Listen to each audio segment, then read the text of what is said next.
Salut à tous, c'est Triomphant. Aujourd'hui on se retrouve pour un nouveau test de la Bonneville T100 édition Bud Atkins. C'est une édition limitée, donc Bud Atkins c'est un célèbre cascadeur ami de Steve McQueen. Et la Bonnie elle date de 1959, l'original, donc c'est vraiment un modèle qui lui rend hommage. Alors sur cette version un peu spécifique qu'on retrouve au prix de 11 200 €, on a beaucoup de personnalisation déjà. Ce qui choque, la première chose c'est la peinture. On a une peinture type californienne avec un magnifique logo Bud Atkins qu'on retrouve sur le réservoir. Une trappe Monza. On a une trappe normale sur la Bonneville T100 de traditionnel. À l'avant, ce garde-boue en Corrosi Red avec pareil le même logo de Bud Atkins. Les badges latéraux noirs. Les rétroviseurs en bout de guidon. Les jolies poignées blanches. Les clignotants à LED devant. Et pareil à l'arrière.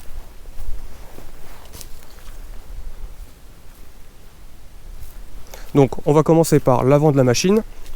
Donc on retrouve un simple disque à l'avant.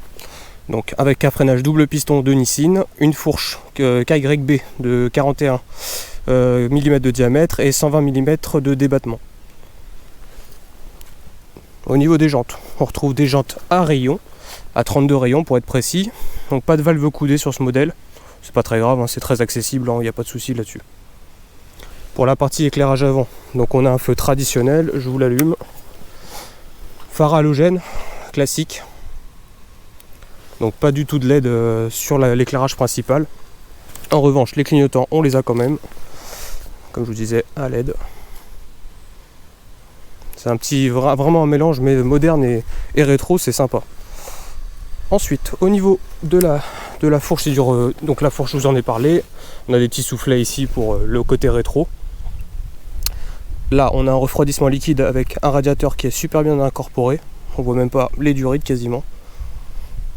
Au niveau du collecteur, c'est chromé, hein, c'est joli, c'est vraiment joli, ouais, les détails de finition sont là.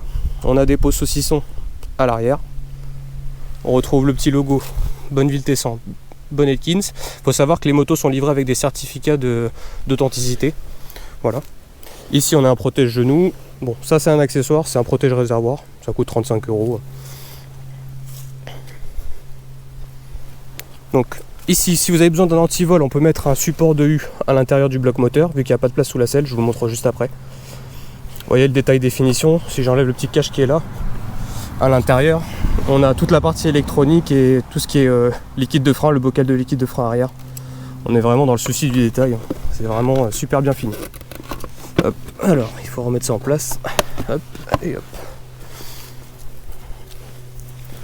Donc on est en transmission par chaîne, classique. En revanche, la petite spécificité du modèle, c'est que c'est une boîte 5 vitesses. Il n'y a pas 6 vitesses. Hein. À l'arrière, un simple disque avec un monopiston. Toujours des jantes à rayons. De l'autre côté, on retrouve tout ce qui est boîte à air. Bon, je ne vais pas le défaire, mais derrière, on a la boîte à air, l'admission d'air. Donc le moteur, j'y viens. Donc c'est un 900 cm3. Il fait 55 chevaux pour 80 Nm de couple. Et il est bridable en permis A2, bien entendu. Donc éligible au permis A2. Pour le poids, on a 213 kg à sec. La contenance du réservoir, elle est de 14 litres et demi. Je vous montre comment on ouvre. Avec la trappe Monza, du coup. Il faut appuyer derrière, ça l'ouvre, vous insérez la clé, un petit quart de tour vers la gauche, vous dévissez. Voilà, très simple. Et vous revissez.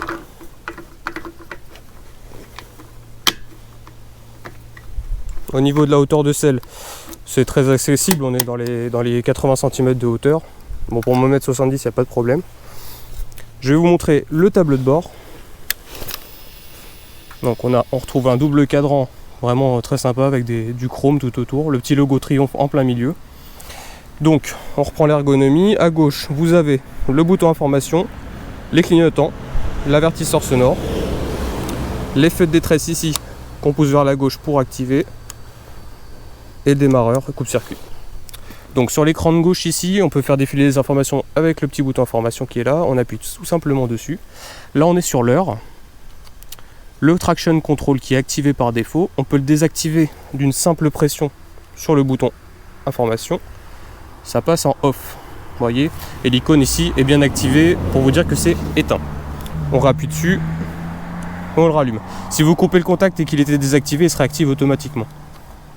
Ensuite, le kilométrage de la machine, 1389 km.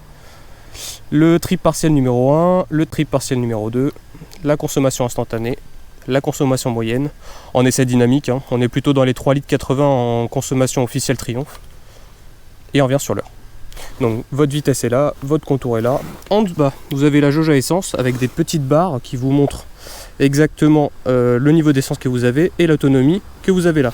Je le répète, 14,5 litres de réservoir, avec la consommation on peut vraiment faire 300 km sans forcer. Au niveau des leviers, ils sont réglables en écartement. Donc 4, 3, 2, 1. Donc le 1 c'est le plus loin, donc si on a des grandes mains il faut le mettre sur 1. Et si on a des petites mains, on met sur 4. Pareil de l'autre côté, sauf que ça va jusqu'à 5. Voilà pour ça. Donc au niveau de l'éclairage à l'arrière, on est en LED. Hein. Ça paraît ancien comme ça, mais tout est à LED, même le feu est à LED aussi. On a un petit catadioptre. Au niveau des tailles de pneus, on est sur du 150-70-17 à l'arrière. Et c'est des Pirelli Phantom Sport. Et à l'avant, c'est du 190-18.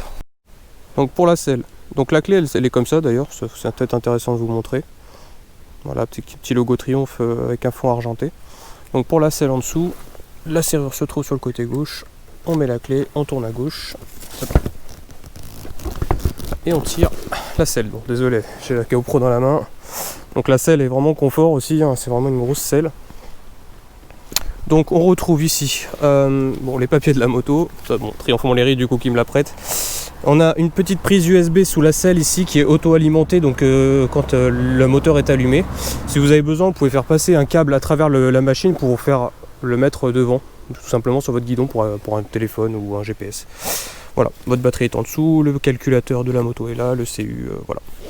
Donc pas de place sous la selle, donc attention à ça, mais bon, on peut mettre l'antivol et un support de U à travers le bloc moteur, comme je vous ai dit tout à l'heure.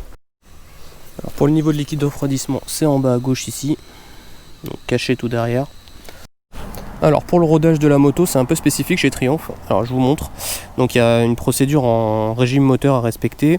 Donc de 0 à 480 km, il ne faut pas dépasser les 4000 tours-minute. Donc de 480 à 960, ne pas dépasser les 5000 tours-minute.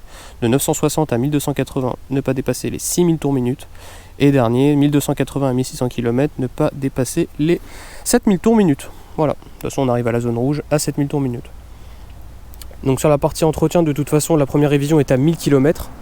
Et ensuite, les prochaines révisions sont tous les 16 000 km ou tous les ans. Donc il y a le temps de voir venir. Au niveau du tarif, donc on est à 189 € pour la première révision, 219 € pour les révisions annuelles.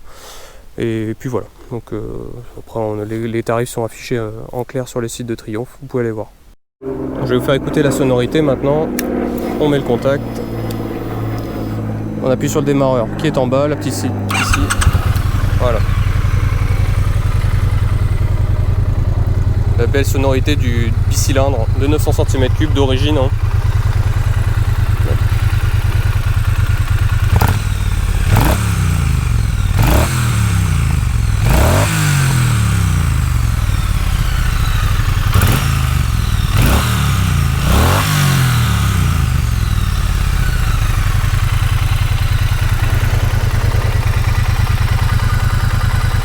Bon, on se retrouve pour la partie dynamique. Donc on commence par les petites routes départementales et nationales. Très sincèrement, la Bonneville T100 Bud Atkins s'adresse à tous ceux qui sont plutôt en urbain et en périurbain. Je rappelle la puissance, 55 chevaux, le couple 80 Nm.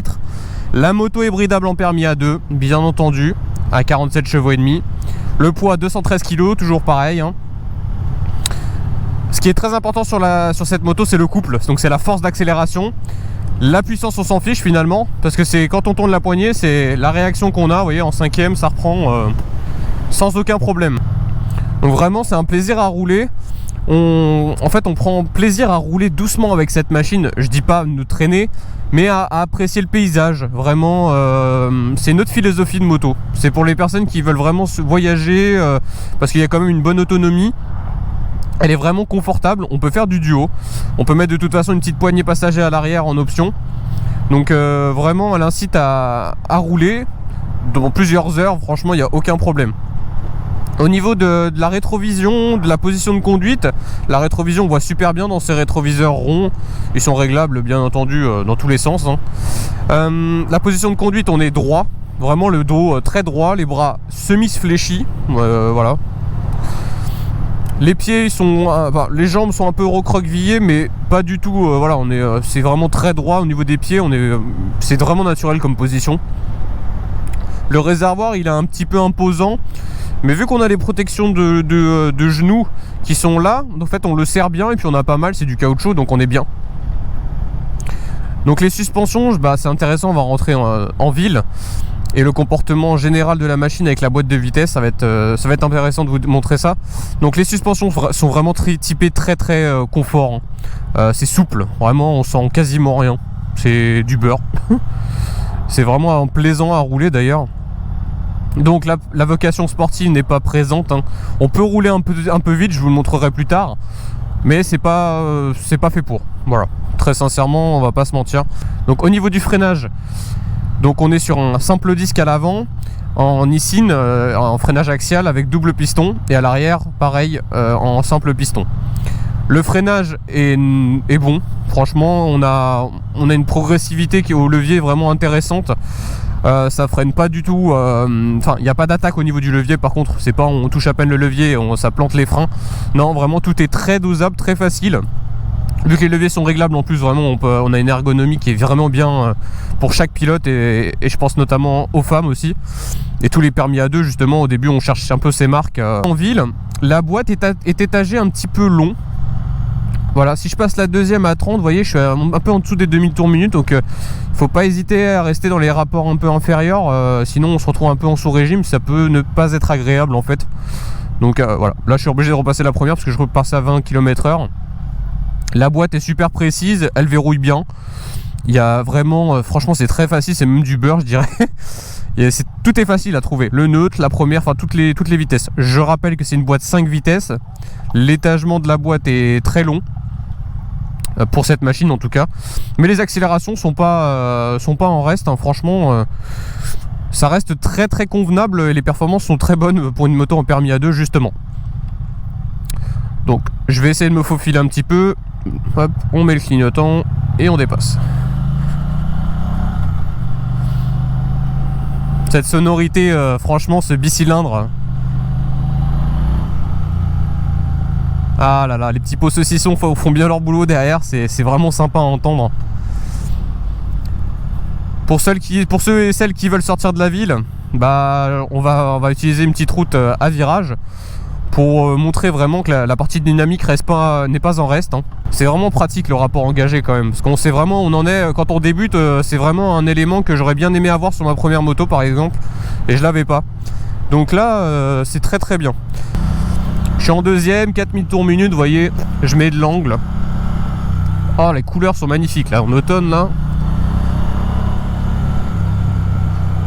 On se débrouille tranquillement, on regarde là où on veut aller, elle nous y emmène. La base moteur, elle est 2016 et la fiabilité n'est plus à prouver. Il y a vraiment beaucoup de modèles qui ont des kilométrages très élevés. De toute façon, la moto est garantie 2 ans, kilométrage illimité. Les intervalles d'entretien, c'est la première révision à 1000, les autres donc c'est soit à 16 000 soit tous les ans, et les grosses révisions avec le jeu soupape et tout ça, c'est tous les 32 000 km. Les fluides sont à remplacer donc le liquide de fret est à remplacer tous les 2 ans, le liquide de refroidissement tous les 3 ans. Les tarifs sont vraiment contenus, on est à 189 € pour la révision des 1000, 219 € pour les révisions annuelles. De toute façon, vous ferez pas de grosses. Donc les premières révisions intermédiaires, on va dire, c'est à 16 000 km. On change le filtre à air à cette révision-là en plus. Donc franchement, on a un budget annuel entre 200 et 300 € en fonction des années, s'il y a le liquide de frein ou de refroidissement à faire. À qui s'adresse cette moto ? C'est difficile à dire parce que déjà elle s'adresse au permis A2 principalement, je pense, ou des personnes qui ont eu des grosses machines et qui veulent se calmer entre guillemets, avoir une moto qui ont un style vraiment à tomber par terre. C'est une machine vraiment magnifique, mais je pense que le cœur de cible c'est quand même des primo-accédants, donc ceux qui n'ont jamais eu de moto par exemple et qui ont décidé de passer le permis, des jeunes, des moins jeunes, donc permis A2 principalement. Ou tous ceux qui aiment le look tout simplement de cette machine. Je rappelle le prix dans cette version Bud Atkins, on est à 11 200 €. C'est un prix relativement correct au vu des prestations fournies, de la qualité de finition. Et puis c'est une Triumph, faut pas oublier que ça décode vraiment pas une Triumph. Vous pouvez regarder, c'est vraiment dingue la cote comment elle tient. Ça c'est parce que Triumph ne fait pas de remise sur ses motos. Il y a aussi de la location avec option d'achat possible. On est à 95 € par mois. Donc si vous apportez tout de suite 30% d'apport, donc 30% d'apport tout de suite, et ensuite sur 3 ans vous payez 95 € par mois. Donc ça voilà, c'est à réfléchir. À la fin vous pouvez lever l'option d'achat, à vous de voir. Pour en revenir à la consommation, alors je sais pas si on voit bien, mais là je suis à 3,2 litres de moyenne. Voilà, annoncé pour 3,8 litres. Encore une fois, les consommations annoncées, alors je suis pas du tout en éco-conduite, hein, je roule normalement au régime usuel et aux vitesses usuelles. Mais très sincèrement, les consommations, grâce au couple notamment, parce que la moto n'a pas besoin de forcer pour avancer, parce que ce couple, voilà, la force qui vous tracte, elle est toujours présente à tous les régimes moteurs. Et ça permet de faire des économies de carburant aussi. Donc vraiment, c'est une moto qui reste très économique dans tous les sens du terme, aussi bien en révision qu'à rouler. Au niveau de la protection, il n'y en a pas, hein. Voilà, la machine est nue, hein. On est sur une moderne classique, vraiment sans aucune option. On peut rajouter de la protection devant, des petites bulles, tout ça. Après ça me gêne pas du tout, hein. Mon 1m70, donc je suis pas très grand. J'ai vraiment pas du tout de problème au niveau du vent qui arrive dans mon casque ou autre.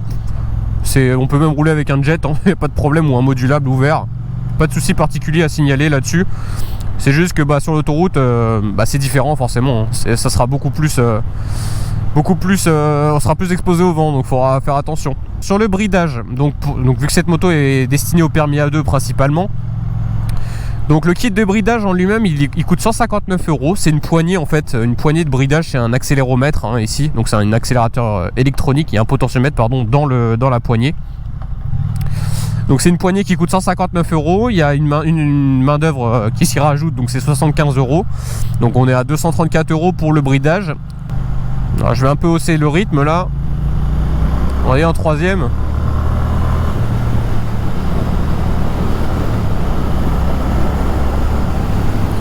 C'est vraiment, ça pousse vraiment quoi.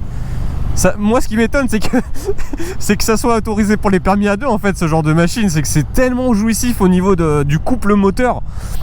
En fait c'est le plus important, c'est ce qu'il faut retenir sur route ouverte. Vous avez besoin que de couple. C'est la force d'accélération qui compte. La puissance, ça ne sert qu'à aller en vitesse de pointe. Sur ce genre de machine, c'est pas ce qu'on cherche. Nous, ce qu'on veut, c'est de 0 à 50, 0 à 80, 0 à 130. C'est que ça tabasse, qu'on envoie à la purée directe, et que pas besoin d'aller chercher le rupteur à chaque fois, comme sur un 4 cylindres, où c'est vraiment où il y a vraiment besoin de cravacher le moteur pour avancer quoi. Alors, on va faire le 0 à 100. Je vais tester l'accélération du coup. On part de 0 et on arrive jusqu'à 100 le plus rapidement possible.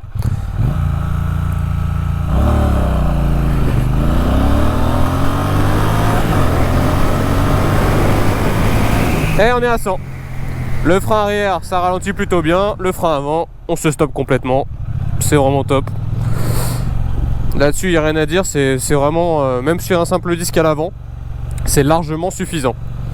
On va tester l'angle de braquage du coup. On se met en bord de route. Je signale pour tourner à gauche. Je braque le guidon à fond. Et on regarde ce que ça donne. Tac. Dans un mouchoir de poche. Parfait. L'angle de braquage est top, c'est vraiment une bonne machine urbaine, hein. Il n'y a rien à dire là-dessus. On s'en refait une petite deuxième.